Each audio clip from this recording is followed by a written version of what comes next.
On a rain-soaked street at midnight, a single act of kindness changes everything, but she has no idea the little girl she's saving is the daughter of a powerful mafia boss, and danger is closer than she thinks. The city lay beneath a sheet of cold midnight rain, its neon signs flickering like half-remembered dreams, gutters rushing with silvered water, alleys breathing out steam as if the streets themselves shivered.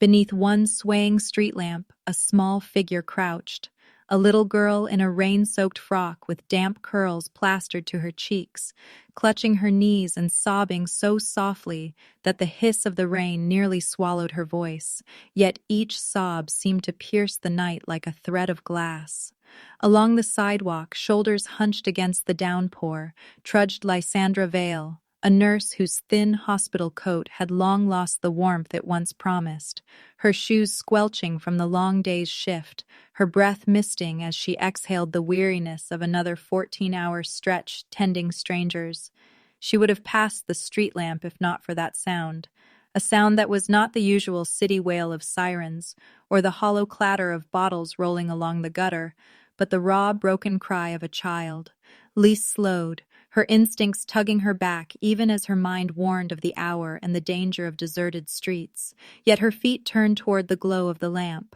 There she saw the girl, no more than 6, shoulders trembling as rain streamed down her thin arms, lips moving in words that barely formed, eyes wide and terrified. Lys crouched, her knees splashing into the puddle without a second thought, and pitched her voice low and gentle, the same tone she used for frightened patients in the emergency ward, asking what had happened. The girl sniffled, raised her tear-streaked face, eyes an unexpected molten amber that seemed to hold both fear and a stubborn will, and whispered between ragged breaths. "Papa said, 'Run. Bad men were chasing him. He told me not to look back.'" The words chilled Lys more than the rain, but she forced her tone steady, told the child she was safe now, that they had to get her out of the rain. Lys slipped off her own threadbare scarf, draped it over the girl's wet shoulders, then shrugged out of her hospital coat and wrapped it around her as well, ignoring the cold bite of the storm on her own arms. The girl's shivers eased a little under the nurse's steady presence, though her small hands clutched the scarf as if it were a lifeline. Lys glanced up and down the empty street. No police, no pedestrians, only the glow of distant headlights veiled by the curtain of rain, and decided that standing exposed would only worsen the child's condition. She coaxed the girl to her feet, and together they hurried through puddles, Lys keeping one arm firmly around the small shoulders, guiding her through the maze of wet alleyways until they reached the worn, aging apartment block where Lys lived. Inside her modest one-room home, Lys toed off her dripping shoes, flicked on the single lamp whose light pooled softly against peeling wallpaper, and knelt to help the child out of her soaked dress. She wrapped the girl in a clean towel taken from a drying rack, gently rubbing her arms to bring warmth back, then set water to boil for tea while speaking in that same steady tone, asking simple questions. What was her name? Where she lived? Had she eaten? The child, still clutching the towel like a shield, murmured at last, "Bianca. Bianca Moretti." The surname stirred no recognition in Lys, though the way the child said it, as if it carried both pride and dread, lingered in the nurse's mind. Lys offered Bianca the chipped mug of warm tea, coaxed her to sip, then tucked her under a faded blanket on the small couch, murmuring that the storm would pass and she would be safe tonight. Bianca's eyes fluttered but did not close, still wary, as if expecting the world to break in at any moment. Lys sat beside her for a while, listening to the distant thunder and the soft patter of rain against the window pane, feeling a strange protectiveness for this lost little stranger. Outside, the rain-slick street glistened beneath the pale lamps, and from far off came the hum of an approaching engine. Bianca stirred restlessly in her half-sleep as if sensing something, while Lys, glancing through the curtain, caught sight of a long black SUV gliding to a halt across the street, its tinted windows reflecting only the streetlight, its idling presence as silent and heavy as a predator waiting in the dark. The beam of its headlights sliced through the rain straight toward her building, stark and white. In that moment, the quiet night seemed to hold its breath. Then a deep male voice, rough yet controlled, carried faintly upward from the street below, a voice that felt less like a question and more like a verdict spoken into the rain. "We found the girl, and whoever took her." For a long heartbeat after that deep voice rolled up from the rain-swept street, Lysandra stood frozen near the window, the dim lamp behind her throwing a fragile halo across her small apartment, her pulse hammering as the headlights outside washed the room in shifting white beams. She sensed, rather than heard, the slow, deliberate thud of boots on the stairwell, each step echoing off the cracked walls like the approach of something inevitable. And then came the knock. 3 heavy raps, not a polite request, but the firm command of someone accustomed to doors opening at once. Bianca stirred beneath the blanket, sitting upright, her wide amber eyes locking on the door as if she recognized the rhythm of that knock, her tiny fingers gripping the edge of the blanket until her knuckles whitened. Lys crossed the room with cautious steps, every creak of the old floorboard magnified by the silence, her hand hovering near the handle as the knock came again, louder, steadier, a sound that seemed to push the breath from her chest. Drawing a steadying breath, she unlatched the door, and it swung inward to reveal 2 men whose presence instantly narrowed the world around them. One tall and built like a fortress, his black coat beaded with rain, his posture rigid yet controlled, his eyes sharp and appraising as if scanning for threats. Beside him, a younger guard stood, leaner but taut with coiled readiness, a hand resting casually, yet unmistakably, close to the concealed weapon beneath his jacket. And in the small silence that followed, both men stepped aside with precise deference, making way for the figure who filled the threshold like the arrival of a storm given human form. Dominic Moretti. He was tall, his shoulders squared beneath the immaculate lines of a tailored charcoal suit that still gleamed faintly with rainwater. The collar of his coat turned up against the chill, his presence carrying the quiet authority of someone who never needed to raise his voice to command a room. The first thing Lys noticed were his eyes, dark amber, like Bianca's, yet deeper, the kind of gaze that seemed to weigh a soul rather than a face. For a heartbeat, they swept across the cramped apartment, pausing on the child by the couch, and in that instant, the ice-honed edges of his expression shifted, not softening entirely, but breaking enough to let through a warmth so fierce it startled even Lys. Bianca cried out, "Papa!" the word bright and breaking through the tension, and scrambled from the couch, bare feet pattering across the worn rug as she flung herself into his arms. Dominic knelt, catching her in a firm yet careful embrace, pressing his forehead briefly to hers while murmuring low words in Italian too soft for Lys to catch, the tone carrying the raw relief of a man who had feared too long and too deeply for his child's safety. He held her for a long moment, as if steadying himself, then rose with her balanced easily against his side, turning his attention to the woman who stood still near the door, unsure whether to feel fear or defiance beneath that unwavering gaze. When he finally spoke, his voice was low, textured with command, yet edged by something more restrained, an undercurrent of respect, thanking her for keeping his daughter safe in the storm, his eyes never leaving hers, as if measuring the truth of her character in her steady but wary stance. With his free hand, he drew a slim envelope from inside his coat, the paper thick and pale against the dark fabric, and extended it toward her, a gesture not ostentatious but matter-of-fact, as if he were simply settling an unspoken debt. The weight of the envelope made its contents plain even without opening it, the faint rustle of bills inside loud in the hush of the room. Lys blinked, the offer both tempting and disorienting. Yet she shook her head slowly, her fingers refusing to reach for it, her voice emerging steady though her heart still raced as she said quietly, "I'm a nurse. I don't take payment for helping a child." For a fraction of a second, the corner of Dominic's mouth shifted, not quite a smile, more the fleeting shadow of surprise, and perhaps a hint of admiration that she had refused what most would have grasped at without hesitation. He let the envelope fall back into his coat pocket with no trace of offense, instead regarding her with that unreadable amber gaze, as though he were adding this moment to a private ledger only he understood, while outside the rain continued to sheet down against the window, and the two guards waited in perfect stillness. The storm of the night now seeming somehow quieter inside the small apartment than the silent weight of the man who had come for his daughter. The echo of the slammed door lingered in Lysandra's tiny apartment long after Dominic Moretti and his men had disappeared into the rain-blurred night, leaving her standing barefoot on the worn rug, her pulse hammering as though the room itself had absorbed his presence and would not let it go. By morning, with the gray dawn creeping between thin curtains, she forced herself back into her routine, pulling on her pale blue nurse's scrubs and walking through the drizzle to the hospital with the weary stride of someone who had learned to live on coffee and duty. Yet every few blocks she felt it, that tingle along her spine that made her glance over her shoulder. And more than once she saw it, half hidden by shadows or parked a little too still at the curb.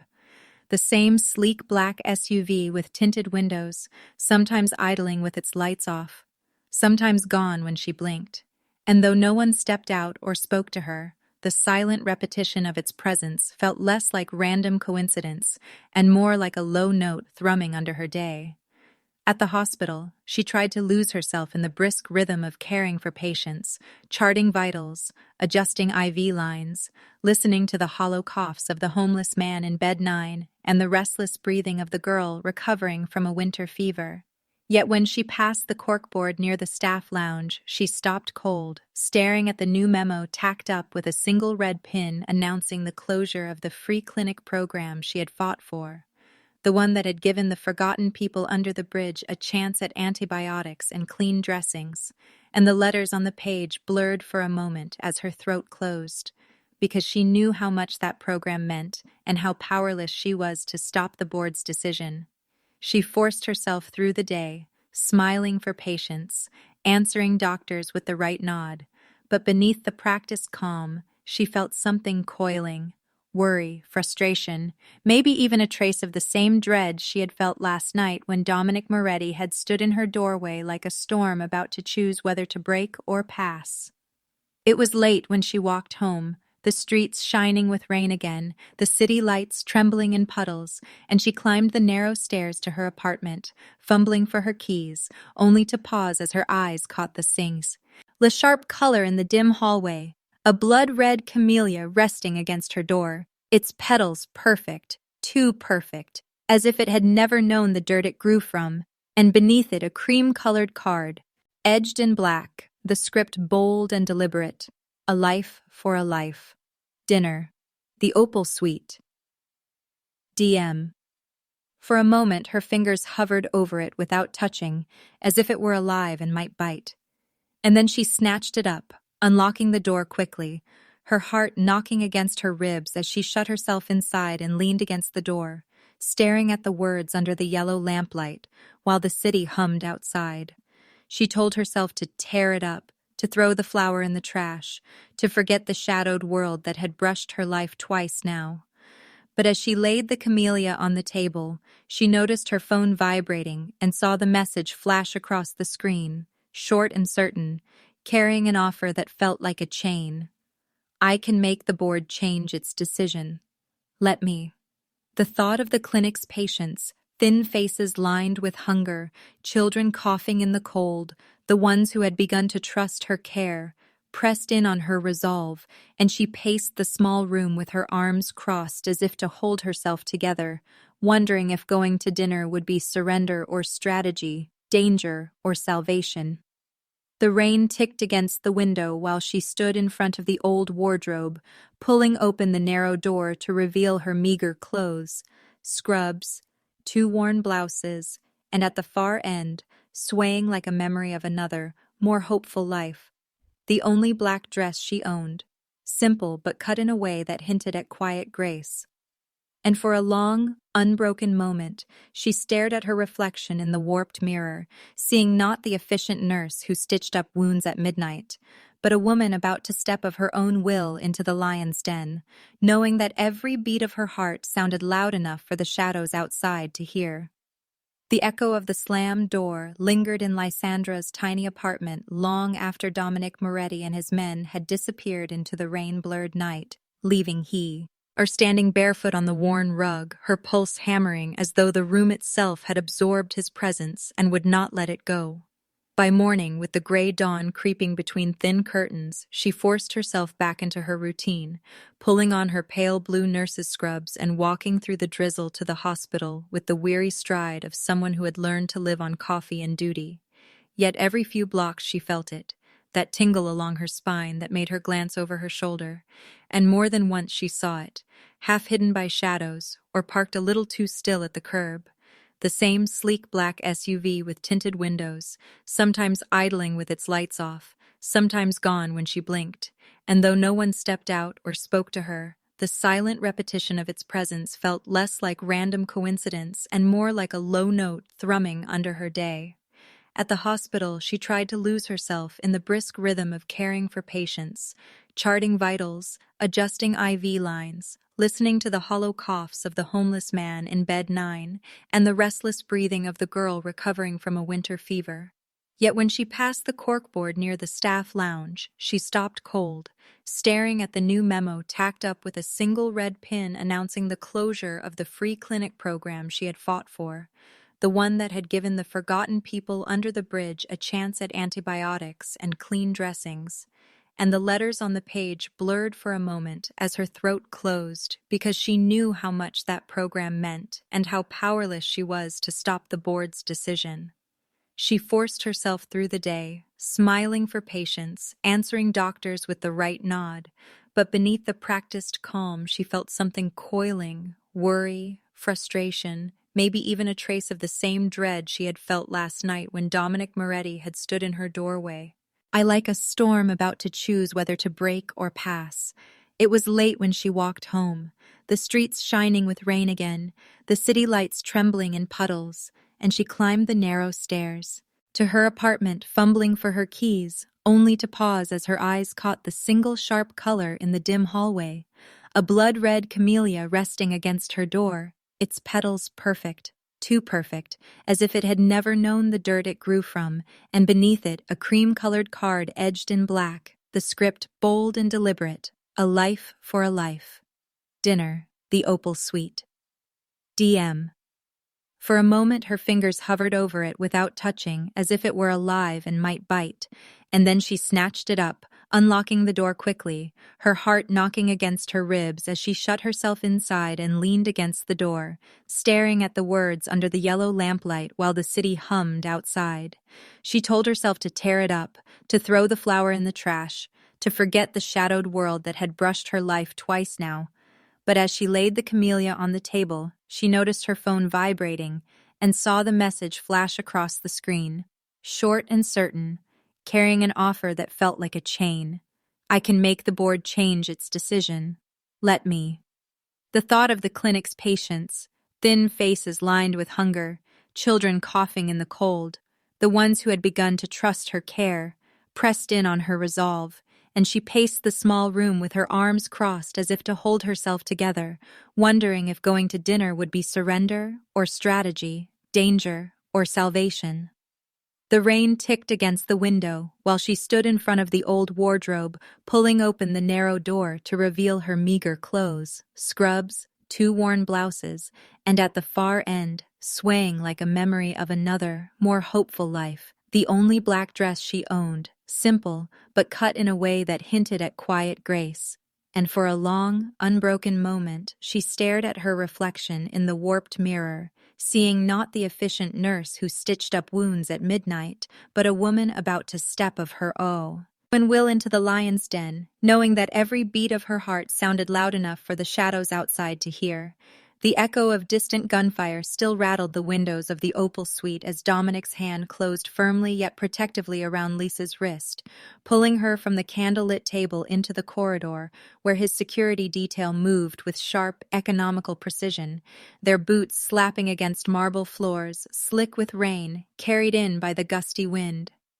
The rooftop restaurant's gentle piano notes had been replaced by the staccato crackle of radios and the low bark of orders, and when they reached the private elevator, Lys caught sight of the street far below. Dark SUVs fanning out like wolves circling prey, headlights cutting through the drizzle, before the doors slid shut with a metallic hiss and the descent began, the tension inside the elevator so taut it was almost a living thing. The moment the doors opened at the lobby level, a ripple of chaos met them. Two of Dominic's cars angled across the driveway as a shield, men in dark coats scanning the rain-swept street with weapons drawn but disciplined, while a third vehicle, black and low-slung, idled with its rear door already open. Dominic steered Lys toward it without releasing her hand, his other palm raised in a silent command to his men, as if he were conducting a deadly orchestra, and when she stumbled on the slick pavement, he steadied her instantly, his gaze scanning the rooftops as though he could feel unseen crosshairs searching for them. The car's armored door thunked shut behind them, sealing them in a hush broken only by the steady hum of the engine and the clipped voices on the encrypted radio. Lys's breath fogged the cool glass as she peered out at the flashing headlights streaking by, her heart thundering as she realized this was no random street attack, but a coordinated ambush. Dominic's PH. One lit with secure messages, green symbols over black, and in low, controlled tones he issued instructions that routed the convoy away from the main avenues into a labyrinth of industrial backstreets, where the rain-shined asphalt reflected the city's neon like a shattered mirror. Lys, trying to steady herself, noticed the way his jaw tightened at every coded report from the lead car, the flicker in his amber eyes betraying not fear, but a precise calculation of risk. When the convoy finally passed through an unmarked gate that swung shut behind them, with the weighty clank of reinforced steel, she realized they had entered a different world. A sprawling estate on the city's outskirts, the long gravel drive guarded by men who melted from the shadows, night vision goggles glinting briefly under the security floodlights as they saluted their boss. Inside the main house, all was hushed efficiency. Dark wood paneling, the scent of leather and rain-damp earth drifting in from the gardens, and Dominic guided her past a great stone hearth where logs glowed red, into a room where one of his men sat pale and bleeding from a graze on his upper arm, the dark suit sleeve torn and sticky with blood. Before anyone else could move, Lys dropped her rain-spattered bag, kneeling beside the wounded guard with the swift assurance of long hospital nights, her voice calm but firm as she asked for clean cloth and antiseptic, pressing the cloth to the wound with both hands steady, despite the tremor she felt deep in her chest. The men around her, hard-faced enforcers used to violence, watched in silent respect as she cleaned and dressed the wound with deft, gentle fingers, murmuring reassurance to the injured man as if he were any patient at her ward, rather than a soldier of the underworld. And in that quiet moment, Dominic, standing slightly apart near the window, studied her profile as though seeing her anew, not the frightened woman he had plucked from danger, but a figure of quiet courage, bringing light into a place built on shadows. When the guard finally managed a faint smile and whispered, "His thanks," Lys gave his shoulder a brief, comforting squeeze before standing to wash her hands at the basin a servant brought in. She looked up then to find Dominic watching her with an expression he quickly masked beneath his usual composure, and his voice, when he spoke, was lower and rougher than before, confessing in a measured tone that the attack had not come from rival gangs at all, but from within his own circle, that someone close, someone he had trusted, was trying to remove him to seize control of the syndicate. The confession made the air in the room heavier, as if the walls themselves were listening. Lys felt a pang that was half fear, half a strange, unwelcome ache of empathy, as she realized that even this man, who moved through the world like an untouchable force, was hunted by treachery from those he once called his own. The rain outside deepened into a steady, whispering downpour against the high windows as Dominic dismissed the rest of his men to stand watch along the perimeter, leaving only a small circle of loyal guards in the room. For a fleeting heartbeat, the two of them were alone, the crackle of the fire casting restless light over the sharp planes of his face and the soft curve of hers, the silence between them carrying more weight than any words. Elsewhere, unseen by them, in the far corner of the estate's outer grounds, a man crouched in the shadow of a utility shed, his hood drawn low against the rain as he spoke into a burner phone, his voice harsh and low as he reported to some unknown figure beyond the line. The words carried off by the drizzle, yet distinct enough to chill the listener. The nurse. She matters to him. The rain-soaked night had barely loosened its grip when Dominic's sleek armored car rolled through the iron gates of his private estate, the long drive flanked by rows of ancient oaks whose dripping leaves whispered secrets to the wind, and Lys sat quietly in the back seat beside Bianca, who had fallen asleep clutching the nurse's hand as if it were the only safe anchor in a storm-tossed sea. When they stepped into the mansion, the contrast to the dark, wet world outside was startling. High-arched halls lit by the soft glow of sconces, polished marble floors that reflected the flicker of distant hearths, the muted thrum of unseen security systems humming beneath the hush like a living heartbeat. And Lys felt a shiver run down her spine as she realized she had stepped into a realm where power was not just displayed, but enforced in every guarded glance and every respectful nod from the men posted at discreet intervals. Dominic, without a word, led her up a broad staircase to a quieter wing of the house, pausing only to instruct a housekeeper in a tone both courteous and commanding to prepare a room for her and to fetch warm milk for the child. For the first time since their flight from the ambush, his shoulders eased fractionally as he lifted Bianca into his arms, carrying her with a tenderness that seemed at odds with the whispers of violence that clung to his name. By morning, the mansion revealed itself not merely as a fortress, but as a strange crossroads of warmth and danger. Armed men moved silently along the corridors, while Bianca's bright laughter rang from the sunlit courtyard, where she insisted on showing Lys the tiny herb garden she had planted with her father's reluctant help. The sight of the powerful crime lord crouching beside his daughter in the soil, brushing dirt from her fingers and listening intently to her chatter, stirred something in Lys she could not easily name, an uneasy blend of admiration and fear. For in those moments Dominic seemed less a man born to darkness, and more a father trying to shield a single innocent light in his shadowed world. As the days unfolded, the bond between Lys and Bianca deepened almost effortlessly, small hands reaching for hers at breakfast, late afternoon giggles echoing down the long halls when they baked clumsy cookies in the massive kitchen. Quiet bedtime stories where the little girl fell asleep with her head on Lys's shoulder while Dominic watched silently from the doorway, his expression unreadable save for the slight softening in his amber eyes. One evening, after Bianca had been tucked into bed, and the house had settled into the watchful stillness of night, Lys, restless, wandered past a study door left ajar and froze as she saw Dominic seated alone at an antique desk, his large frame bent over a stack of papers not marked with the sigils of his empire, but with the name of a distant, crumbling orphanage. Curiosity mingled with disbelief as she stepped closer and glimpsed receipts for repairs, school books, medical supplies, all funded by anonymous donations traced back to a shell company she now understood was his. Proof that beneath the formidable exterior lived a man quietly determined to offer children the hope he had once been denied. She withdrew before he noticed her, her thoughts a tangle of surprise and reluctant respect that kept her awake long after the mansion's lights had dimmed. Outside its thick walls, however, the enemy was stirring. In smoke-filled back rooms across the city, Old rivals and bitter former allies gathered in secret, their voices low but laced with ambition as they counted men and weapons, promising each other that Dominic Moretti's reign would end soon, that his newfound distraction, the nurse, would become the chink in his armor.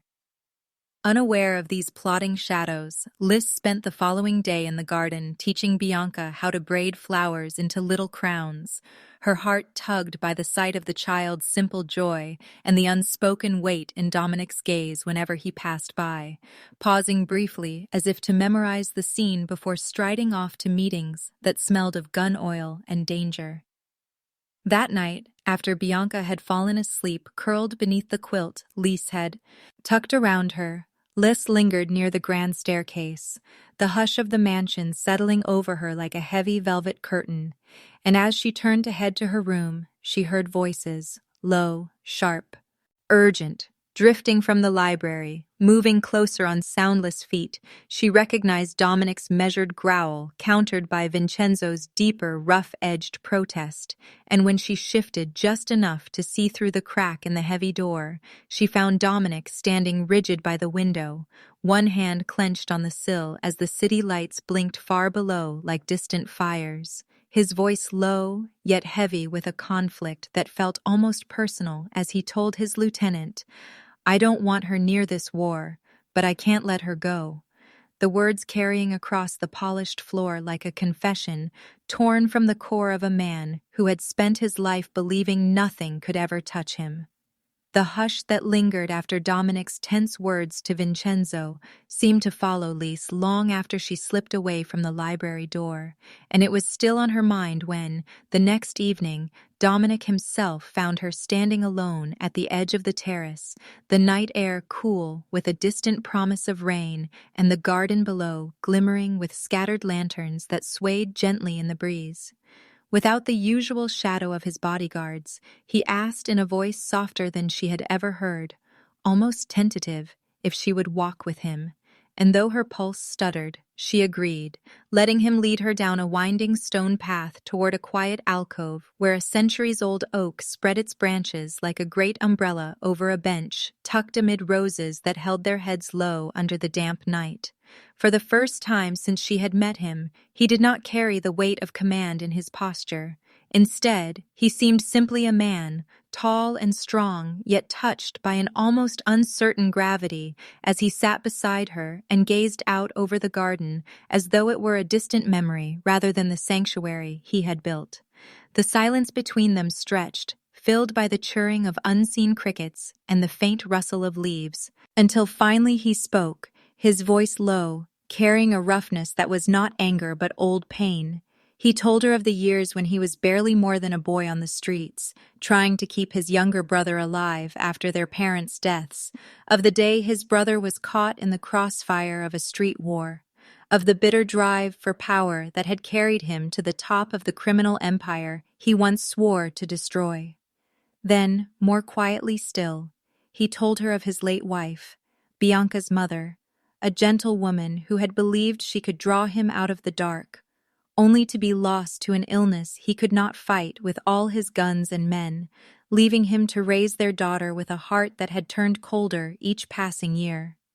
Lys listened without interruption, her eyes steady on his profile, seeing in the set of his jaw not the ruthless boss who had made half the city tremble, but a man hollowed out by grief and guilt.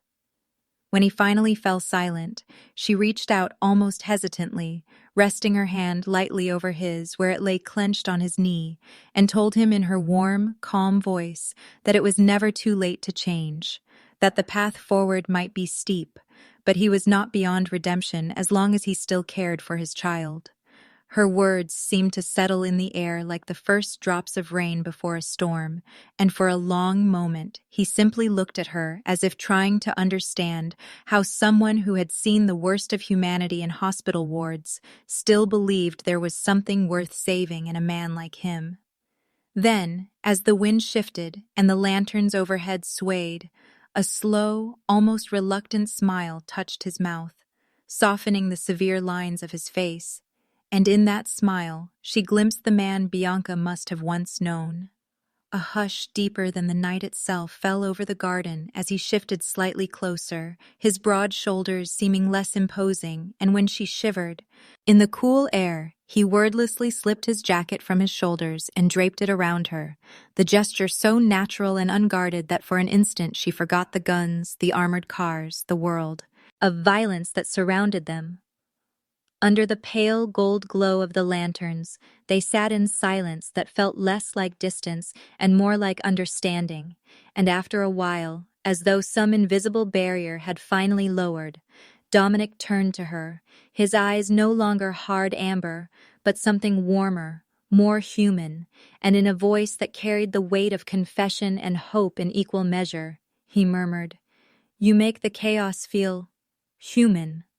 The words lingered between them, fragile and real, before he reached out, slowly, as if unsure whether he had the right, and she allowed it, letting him draw her gently into a soft, long hug beneath the oak tree,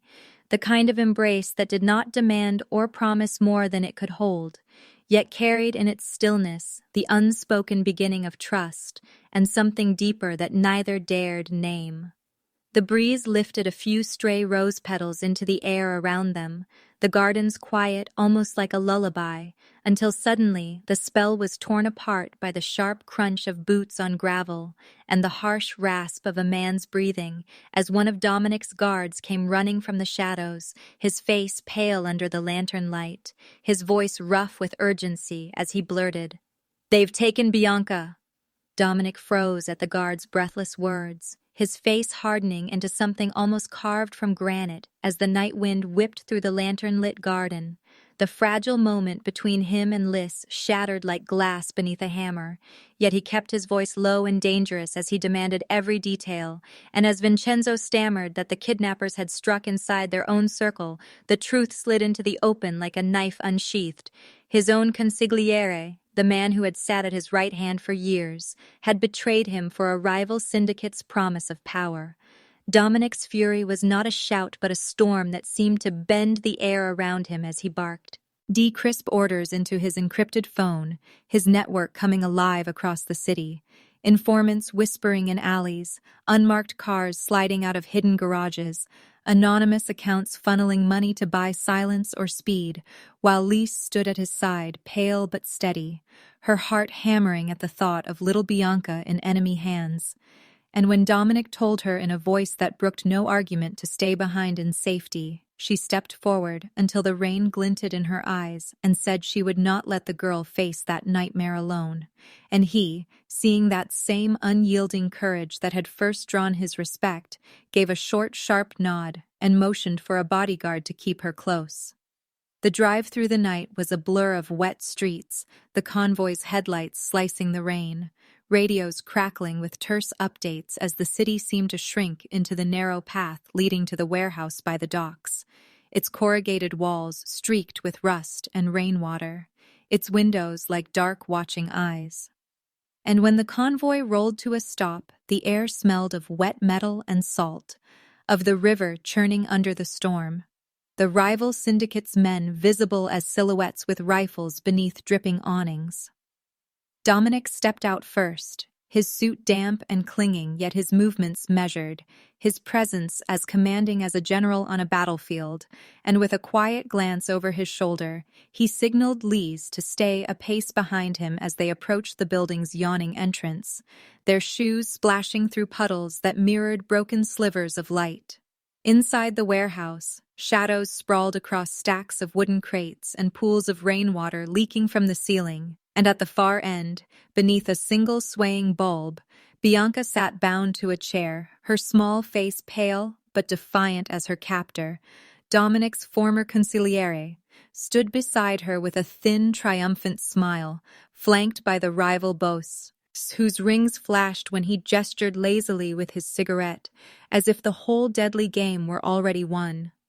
The air trembled with tension as Dominic strode forward, his coat dripping and his dark, amber eyes fixed on his daughter with a tenderness that burned beneath the steel of his expression. And then, in a voice even and cold as the rain outside, He offered himself in exchange for Bianca, his words landing like stones in the stillness of the room and drawing a ripple of surprise across both enemies' faces as Lys, watching from the edge of the shadows, felt her heart lurch at the rawness of that sacrifice.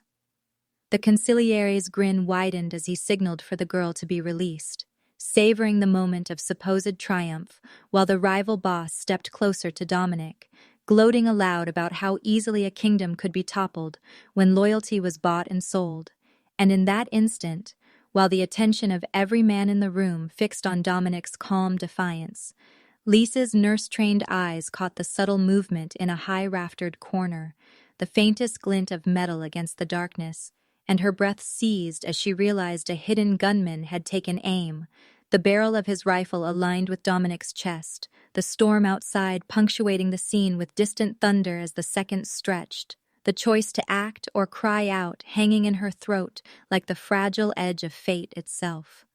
Time seemed to fracture as Lys's sharp, terrified voice cut through the tension-filled air of the warehouse, warning the hidden gunman just as the shot rang out, the deafening crack echoing against the metal walls and puddles of rainwater splashing from the force. And Dominic, reflexive and unflinching, twisted his body just enough to be grazed along the shoulder, pain slicing through him, but not enough to break the steel in his amber eyes as he retaliated with precision born of years navigating a world built on danger and death, his movements a blur as he disarmed the gunman with brutal efficiency, while his loyal men surged forward like a tide of calculated fury, striking at the rival sea, indicate with a precision that left little room for escape. Every corner of the warehouse alive with chaos, shouts, and the metallic scent of fear mixed with rain and gunpowder.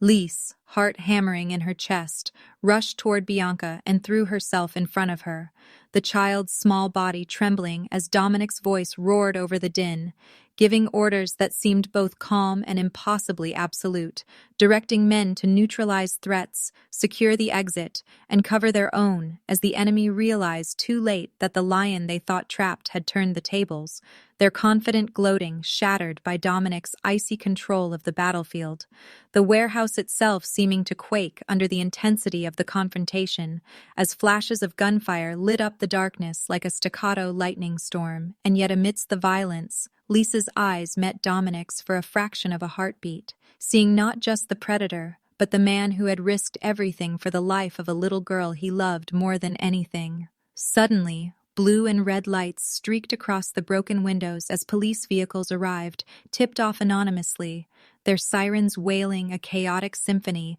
that added to the pandemonium, but also signaled an end to the night's terror. Officers shouting commands that cut through the melee, corralling the rival syndicate into corners where surrender became their only choice, the sense of inevitability, like a tidal wave washing through the building.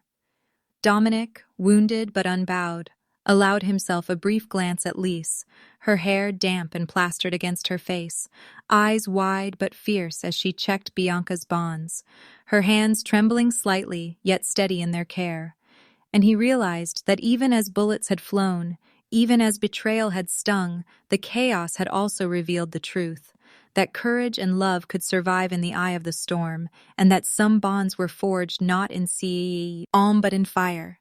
The aftermath was a blur of uniforms, flashing lights, and Dominic being taken into custody, the officer's hands firm but not cruel, the world outside unaware that the city's most feared man had allowed himself to be handcuffed, knowing that power alone was not protection, but also a cage. Yet the legal system proved merciful, or perhaps impotent, and he was released after questioning, no charges sticking, leaving him free but shaken, the weight of his choices pressing on him as he returned to a life no longer defined solely by shadows. Publicly, he made a startling announcement, stepping before cameras in a tailored suit that seemed lighter than his usual armor, his voice measured but resolute as he declared his withdrawal from syndicate leadership, that his wealth and influence would now be devoted to charity, to building hospitals, schools, and shelters for children who, like Bianca, deserved a chance at life untouched by violence, the crowd and media stunned into silence by the man who had once commanded fear, now offering hope. Yet Lys watched him quietly from the wings, noting the slight stiffness in his shoulders, the way his amber eyes, once so hard, now flickered with vulnerability. And when the press dispersed, she approached, her hands still carrying the echo of the night's terror and the warmth of tending wounds, gently guiding him to a chair as she inspected the graze across his shoulder, her touch firm but tender, cleaning the wound with practiced hands while his gaze held hers, raw and searching, his voice barely above a whisper, yet heavy with unspoken truth as he said, "I don't know if I deserve you, but I know I need you." The words hanging in the air like the first rays of dawn breaking across a storm-tossed city, carrying with them the weight of redemption, trust, and the fragile hope of a future they might build together. Months had passed since the storm of bullets and betrayal, yet the memory of that night lingered in the quiet moments of dawn, in the hum of hospital machines and the whispered laughter of children who had known hunger and fear, and Lys found herself standing at the threshold of a small, sun-drenched building that smelled of antiseptic mixed with hope, her hands roughened by long hours tending to those society had forgotten, her heart full of a satisfaction that was rare in a life once defined by exhaustion and survival. While in the corner of the courtyard, Bianca, now radiating the unbridled joy of a child who had endured too much and emerged unbroken, ran toward her calling out, "Mama Lys!" with a voice so pure it seemed to wash away every shadow that lingered in Lys's mind. And as the little girl threw herself into her arms, giggling, Lys could feel the weight of all the nights she had spent alone, all the tears she had held back, dissolving into a warmth that made her chest ache with gratitude and love. And then, turning her gaze toward the entrance, she saw Dominic approaching, not in a tailored suit that commanded fear and respect, but in a simple shirt, sleeves rolled up, a man choosing a quieter, gentler path, the amber fire in his eyes softened by months of reflection, and a desire to live fully in a world that no longer demanded. He wielded power with iron fists, his steps deliberate, yet unhurried as he neared them, stopping just a few feet away to watch Bianca embrace her nurse with a protective pride that was no longer tinged with violence, but with awe and relief. And when their eyes met, there was no tension, no threat, only recognition of the battles fought, the risks taken, and the tender truth that had blossomed in the spaces between chaos and danger, a connection deeper than words could ever fully convey, a bond forged in the crucible of shared courage and human vulnerability. Together, they stepped outside into the golden glow of a late afternoon sun, the sky cleared of rain clouds, the streets shimmering faintly with leftover puddles that reflected the warm light like liquid amber. And Dominic took Lys's hand in his grip firm but gentle, a silent promise of partnership, while Bianca skipped ahead, turning to wave at a volunteer who had just arrived to help in the clinic, her laughter ringing like wind chimes in the quiet street. And Lys inhaled deeply, tasting the crisp air scented with rain and the faint fragrance of flowers she had planted with Bianca the week before, realizing that this world, though still imperfect, still full of challenges, was theirs to touch, to mold, and to protect. Inside, the outreach clinic buzzed with life. Volunteers bustling, supplies arriving, children seated at tables painting bright murals on walls that had once been dull and empty, and Lys walked through the space with Dominic at her side, noting how his presence, once a source of fear, now radiated calm authority and a gentle strength that reassured staff and patients alike, his hands occasionally brushing hers in fleeting, wordless moments that spoke of trust, care, and something profoundly intimate, while Bianca tugged at his hand, leading him to show a new swing set he had helped install outside. And the sight of her pure delight made Dominic's amber eyes glisten with a quiet emotion, a mix of pride, love, and relief that they had survived the darkness and emerged into light together. The city outside moved on, unaware of the life rewritten within those walls, the shadows of Dominic's past tucked away behind the shields of legality and compassion. Yet in that moment, standing on the steps with the warm sun painting their faces, the three of them, Lys, Bianca, and Dominic formed a tableau of redemption, resilience, and new beginnings, a family born not of blood alone, but of courage, kindness, and the courage to reach into the rain-soaked darkness to rescue a life in need. And as the wind lifted a few golden leaves across the courtyard, Lys whispered, her voice barely audible, but carrying the weight of everything they had endured and everything they had yet to build. Sometimes the rain that brings sorrow also brings the seed of hope, if you dare to pick up what's been left crying in the dark. And in that utterance, the past, the pain, and the chaos all seem to fold into the promise of tomorrow. The final storm faded, and the sun, like their lives, rose anew.